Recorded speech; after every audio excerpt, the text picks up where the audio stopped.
right, everybody, welcome back to the live stream. I am JC Parets, and I am joined by my esteemed colleague, Mr. Sean McLaughlin. What's happening? What's up, Shawnee, baby? How you doing, man?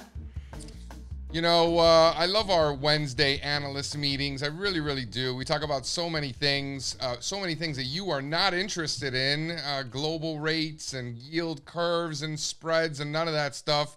And then when you hear Freeport McLaughlin and you hear high volatility, that excitement just oozes out of you, Sean. Well, you know, JC, it really just comes down to I like to make money. So if I hear an opportunity that sounds exciting, then I get excited. And before that, you guys just weren't exciting me. Nothing sounded good.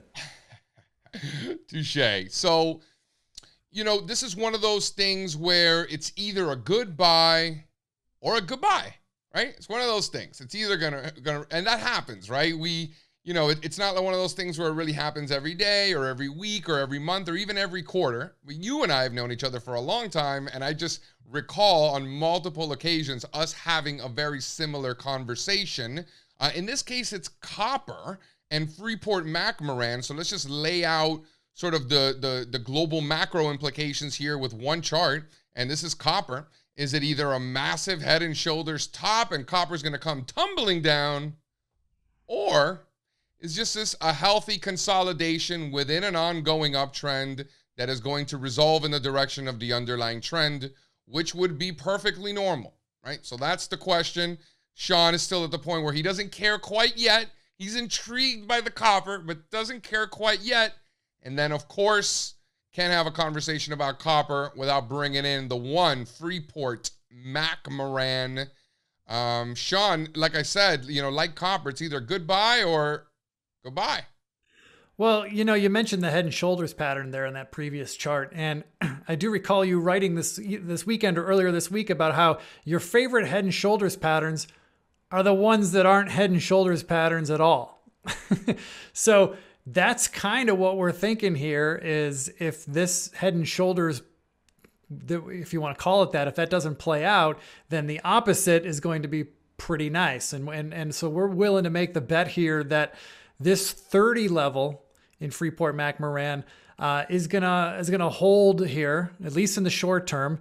And the beauty is what, you know, when we were talking earlier this morning about what we were seeing, what we wanted to play, the first thing I said to you, JC, was whatever play that we do, for me, I want it to be involving selling premium, because with the premiums that were, you know, with the VIX elevated this morning and all week, really, it just feels like the market is offering us some edge if we are net premium sellers on most trades now. That's not always the case. And that makes a lot of sense, Sean. And we get a lot of questions from people. It's like, well, why don't you just buy the calls? You know, or why don't you just buy the puts if you're bearish? You know, why can't you just keep it simple? And it's like, well, first of all, we are still keeping it simple, but it's not so much about creating an option strategy and always forcing that upon the market. It's about first identifying what type of market environment we're in. Are we bullish? Are we bearish? Is it high volatility? Is it low volatility? And then depending on the type of market environment that we're in, then we decide which strategies are best for that environment. And if you nailed it, right? You're like, JC, I don't want to put on an options trade unless we're collecting premium somehow. And I'm like, well, that makes perfect sense with high volatility. As you can see, implied volatility has certainly picked up over in recent times. So if we're going to be selling premium and collecting that cash, why not then take that cash and buy out of the money calls in the old risk reversal? Yeah, I mean, the situation that I liked here is yeah, I mean, if we want to keep it simple and be bullish, sure, you can go buy calls. And when I just buy calls, I love to buy the 25 delta calls. However, when the options premiums are high like they are now, I'm going to pay a little bit more for those 25 delta calls. I don't like that idea. So instead, I still bought the 25 delta calls, but I'm having a short put pay for them. So now we've flipped the script a little bit. If Freeport McLaughlin does absolutely nothing from here until November expiration, which is the options that we bought or got into, if Freeport does nothing, well, guess what, JC? The calls didn't cost us anything. The most we'll lose is zero. Actually, we collected a small little I was gonna credit. say, we might even make money in that scenario. Yeah, I mean, we collected 20 cents to put the trade on. I don't really care about the credit. I mean, I wrote in the blog post that, don't get hung up on collecting 20 cents. Just try to be, some kind of positive credit when you put it on. But that's not the money we're trying to make here. That's just nice. But really, we just want to get the calls to be paid for by the puts. And we sold the 28 strike put for a couple of reasons. Number one, it was the put that fully covered the price of the call. You can see in this diagram here at the time that I put this little infographic together, the calls are trading for 69 cents. Those puts were trading for 87 cents. So the put clearly covered the cost of the call. Also, it nicely corresponds, that 28 put is also the 25 delta, which I love the 25 delta strikes. Love it. And look, a position like this, because of the naked put, does have theoretically unlimited risk, right? The stock could crater on us. Absolutely. That is a risk, and we recognize that risk, and we've sized our position accordingly such that if the stock tanks and we get stock assigned to us because of those short puts, it's not going to be the end of the world for us.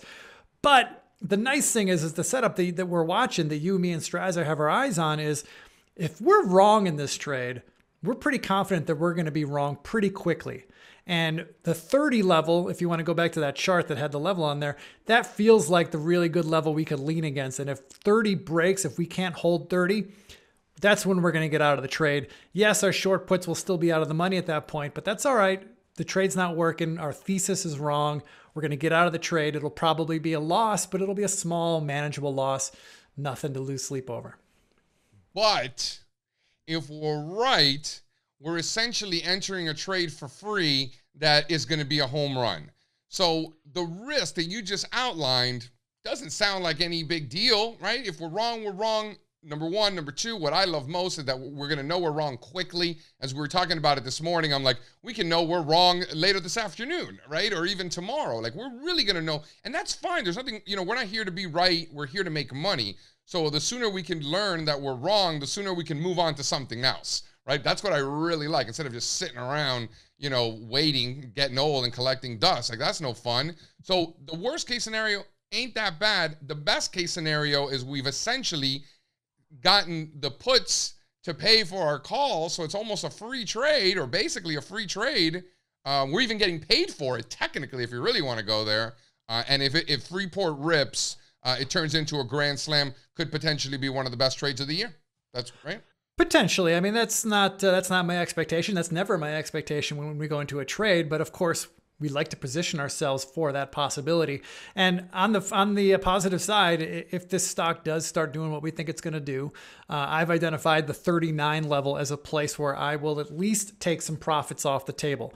My plan is I will close half of my calls and completely close all of the short puts at that point. If we break 39, those short puts will have a very small bid. I mean, you could probably cover them for a nickel. They won't be a whole lot. And I'll sell half the calls, book some profit, already lock that in, and then we'll ride the rest into November and see what happens. That's the plan that I see it as laid out. All right, guys, you heard it here first. A bullish risk reversal in Freeport, McMoran, ticker symbol FCX. Taking advantage of this dip in copper. So that means that we're going to be naked short the November 28 puts and long an equal amount of the 36 calls. And if you're lucky, you're even getting paid for it. If we're wrong, no big shakes. If we're right, it's a grand slam. Love it, Sean. All right, buddy. Take care. This was fun.